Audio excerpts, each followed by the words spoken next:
From my own experience, I would say since pandemic, things haven't been the same for all of us students. It feels Mhm. like different to be back at this type of level what we're learning now. And maybe some teachers they don't teach the way that we want to learn. From personal experience, I just know that many students aren't as motivated to do the work. They aren't as motivated to even show up to school. They are tired, and also because they might be carrying a lot of more burdens. I know personally last year this student she was in the same class as me, and she would Mhm. tell me how much she will have to work. She will have to Mhm. work night shift and still come to school.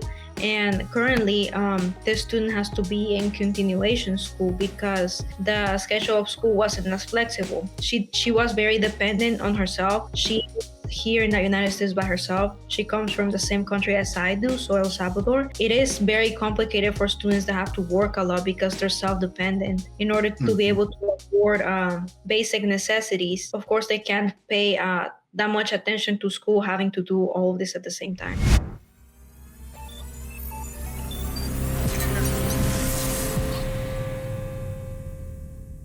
Peace, everybody. Welcome, welcome, welcome again to the Agentic Show. I am Victor. I am the program director for Energy Converters, and I have with me a special guest, none other than Diana Ramos. She attends Skyline High School. She's a senior.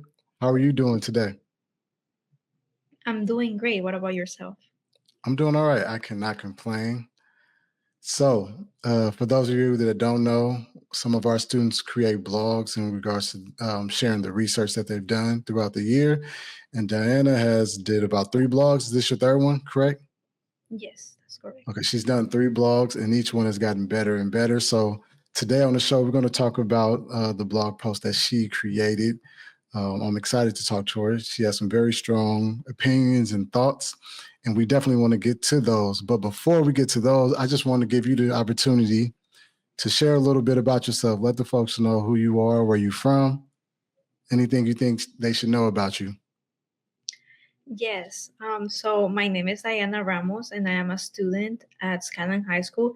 I am currently a senior, and something about me is that I moved to the United States when I was 11 years old.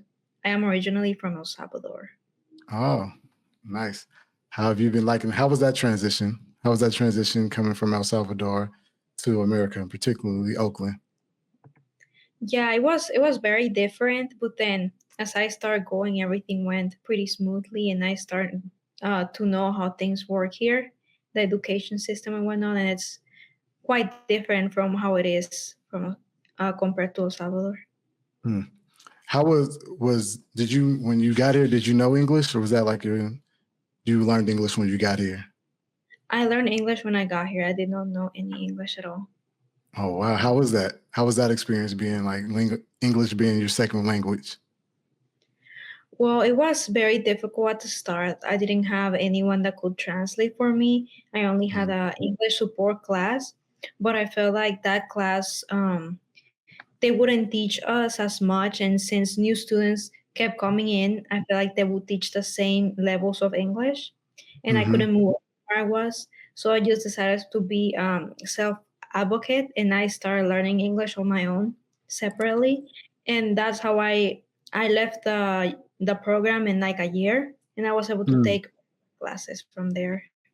Nice. So how did you do that? So I see you using your agency and being agentic.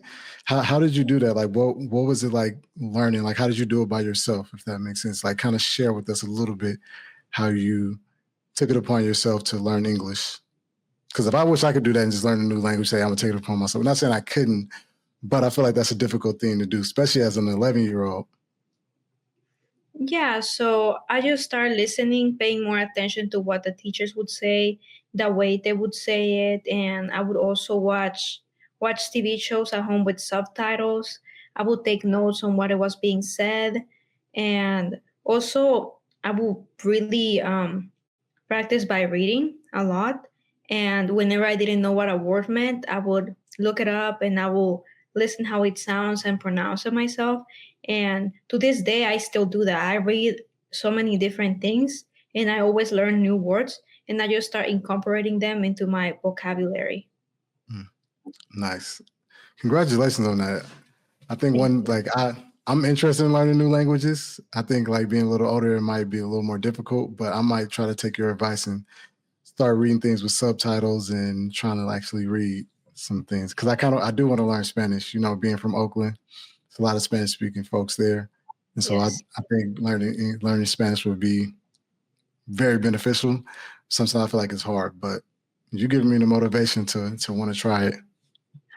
That's nice. Yeah, um, I am looking forward to listening to you speak in Spanish. Oh no. Don't laugh at me when I try. No, of course not. We Okay. always learn. Okay. Thank you. It's gonna be a safe space. Yes. Okay, great. Y'all heard it here first. When I start learning Spanish, I'm gonna speak it to Diana. Um, but let's get to it. Let's get to what you all have been studying. So one of the things that you all have been talking about, or what you all have been increasingly looking at this year, has been this ideal, this concept of absenteeism. Um, for the people that don't know what absenteeism, would you care to kind of elaborate a little more on what absenteeism is? Yes, so absenteeism is how much students are being absent from school and how this Hmm. is impacting the school and the district itself. Hmm. Thank you. So one of the things you did in the beginning of what you were writing in your blog, you mentioned that absenteeism is not just an attendance issue, but an equity issue. Can you explain a little bit about what that means to you personally? Yeah, so there are many factors why many students don't show up to school. Some of them being not having reliable transportation or maybe just living too far from any of the schools. And there's something else that some students they don't get treated equally at their schools, and this makes them lack the motivation to going to school at all. They are like, oh yeah, I feel like school it isn't fair for me. It isn't fair for any of them, for many different reasons, such as um, maybe teachers not paying attention to what they want to say, or teachers not teaching the way that they will want to learn, or maybe it's just in school they're not being taught something that they want to learn. Mm. And so in terms of the equity, you feel like it's an equitable thing because there are certain schools and certain students that are learning what they want to learn or have the proper um, class structures or have proper transportation to get to school. Is that kind of what you're referring to when you talk about equity? Yes, and since I work with students that don't know English and I help to Hmm. translate facilitate for them, I noticed that one student in particular, he isn't coming to school anymore because Mm. the reasons are unknown, because I don't know this student personally, but I believe that is something that all the students complain about the what they're learning. It isn't interesting to them.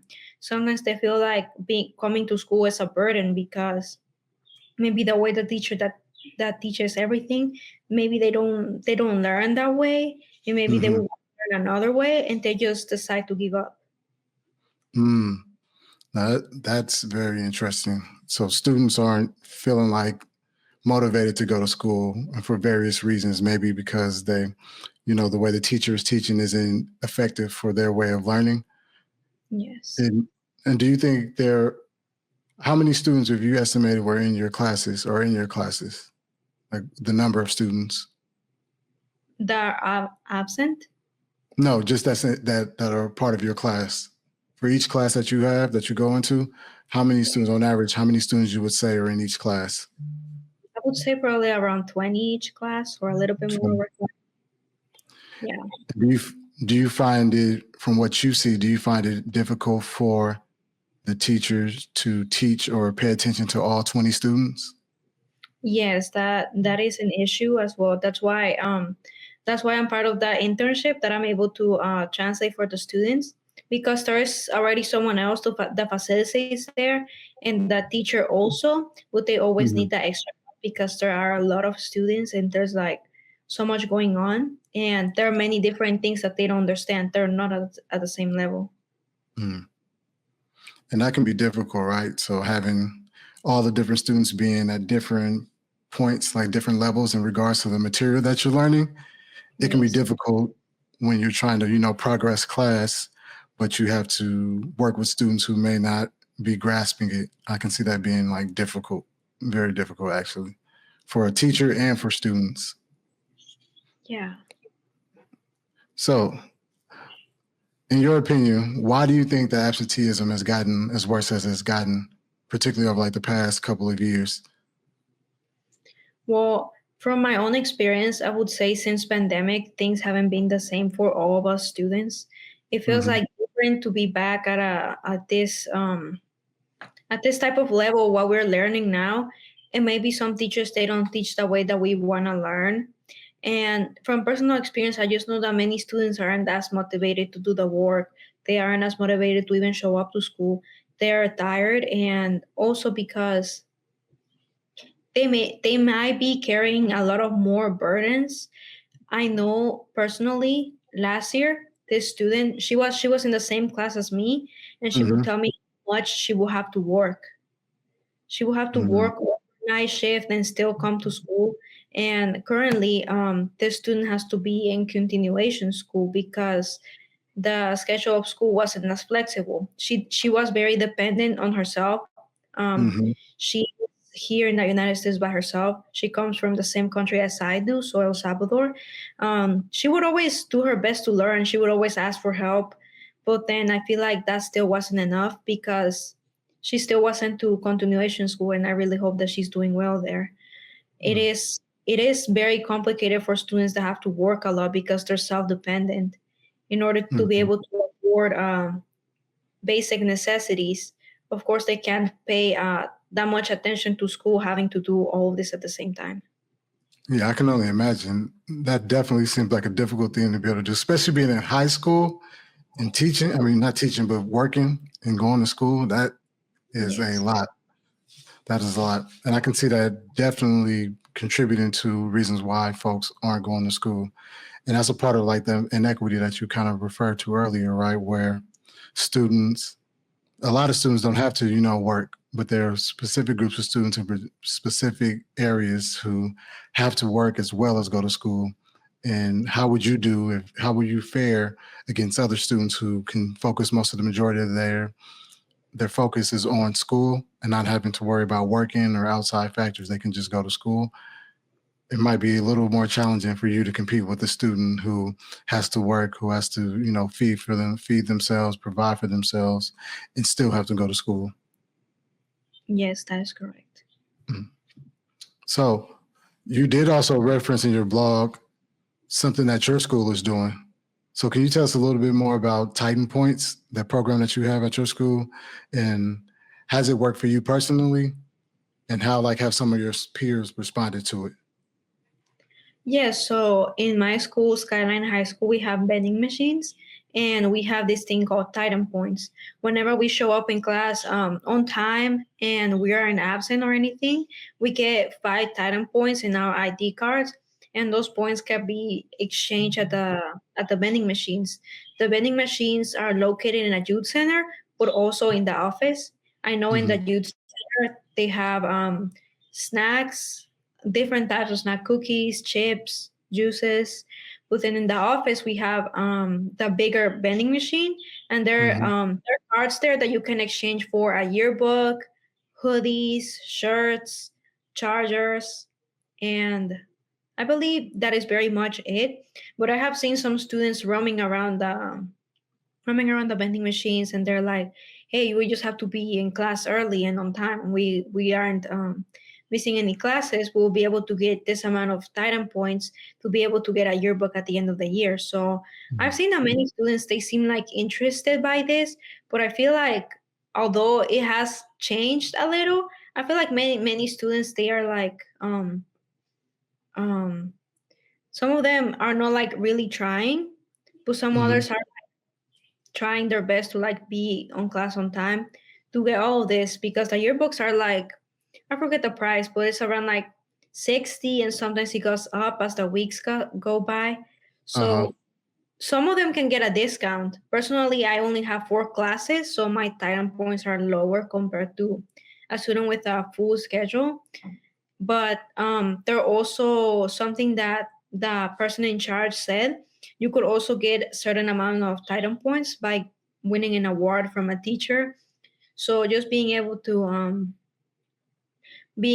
do something for the teacher or showing up on time or something like that, you can get an award with a certificate and some title points. Mhm. Yes. So you feel like that incentive program does help with some of the attendance of students. Yes, I believe it does, but certain students they are still like more motivated. It's not Motivated. because of vending machines. The vending machines are good because some students have like taken an interest on them, but some of the other students have other things in their mind, you know? Like Mhm. it's more of a deeper problem, like for them to be absent. Got you. So you think that creating the incentive is just one solution to many of the solutions that you actually need in order to combat absenteeism? Yes, that is correct. Got you. Uh, so you talked about students also taking agency, like agentic actions. To you, what does agency mean, and how do you kind of personally practice it for yourself? Agency means to be self advocate and to always stand up for yourself and speak up for yourself. In Hmm. a way that I do this is there have been many times that the opportunities that I have found, um, I had to look for them. And some of the other opportunities, yes, someone has helped me facilitate them, but then it's on me to actually like attend this meeting or be part of this program. So I feel like when I'm self advocate, I feel like I do things on my own and I make sure that I'm well informed on what I'm doing. Hmm. And yeah, Thank you. I appreciate that. And you definitely take agency. Again, I don't know too many people who took a lot of agency upon themselves to learn English themselves when they felt like their school wasn't, doing them or the school was doing them a disservice. That's really important. That's really powerful. I want to make sure I commend you for that because many other people would just fall back in the back of class and then later on just kind of chuck it up as like that's just what it is and how it's going to be. But you took that time to say, you know what, I don't want this for myself. I do want to learn, and I'm going to push myself and do what it takes for me. So shout out to you for practicing agency and being agentic. We really appreciate you for sure. thank you. I got a couple more questions for you. So Yes. as we kind of look ahead, what do you hope people, and particularly right now, we're going to talk about adults, take away from like your blog? So if I'm an adult and I'm reading your blog, what do you want me to take away? What kind of actions would you make? Would you would make you feel like the word is kind of being spread or spark something, if that makes sense? Yes. So I believe if someone were to read my blogs, I would say maybe try to think about it in a different perspective because I'm writing this blog based on my perspective and based on like some other students' perspective. And something I believe with adults is that they don't really understand students as much as we would want to be understood Hmm. because someone could miss school like a lot of days, correct? But then you Hmm. never know what's happening in their home, if they're sick, if they're handling more responsibilities. I feel like students have to be more understood in the way that sometimes schools can be draining. It is draining for many students, and that makes them get demotivated and don't want to go. Maybe take a day off or so like that. But if this isn't like, if this problem gets ignored, it will grow into something bigger and it could cause more problems in that student's life. Hmm. So I would say just try to be patient and have empathy for the students that some students don't know what they want to do, and I've seen many students get pressured into like something. For example, something common I see is that I see students get pressured into what, like making them go to college, but maybe that's something that they don't want to do. Maybe they want to go Hmm. to a trade, or maybe they want to do something else. They want to work, and then maybe they want to figure out what they want to do in the future. But I would say just have empathy for the students. Hmm. So you would want for adults to read this and practice more empathy for students and start to really dissect different reasons why students are the way that they are and not just take it as them being bad students, but maybe looking deeper into some of the other issues that they may be facing that contributes to them wanting to be absent. Well, not wanting to be absent, but not wanting to go to school. So maybe looking at the system or looking at the schools a little more and not blaming it necessarily all the time on the students. Yes, that is correct. Okay, thanks. So lastly with that, so if a student is struggling with their attendance and they read your post, what is one thing that you hope that they feel or do after they read it? Something that I want them to know is being able to speak for themselves too, to communicate, maybe try to find a way and like to receive help from someone, being able to guide themselves into the right track, perhaps considering maybe getting a school counselor as well, because mental health has a lot to do with being in high school. And also, there are other people that can help out, such as coach and career center counselors. I know mine, she really helps me a lot. And I know Mhm. that she has guided many students into getting what they want to do. She's always, she doesn't judge students for what they want to do. She supports them. And I feel like that's something big to do because I know certain counselors also pressure students into going to college or taking this class or doing this. Maybe that's something the student um, isn't ready to do. Maybe they're overwhelmed that they can do it. They won't perform as good if they were to do it. Thank you. Thank you so much, Diana, for coming on the Agentic Show and sharing all that wise wisdom that you have. Is there anything else you would like to share? Any parting words you would like to leave on the folks before we wrap it up? No, I think that's it for me. Thank you so much, Diana. This is again. Well, thank you so much, Diana. My name is Victor, and again, this is the Agentic Show. Thank you all for tuning in, and we will see y'all next time.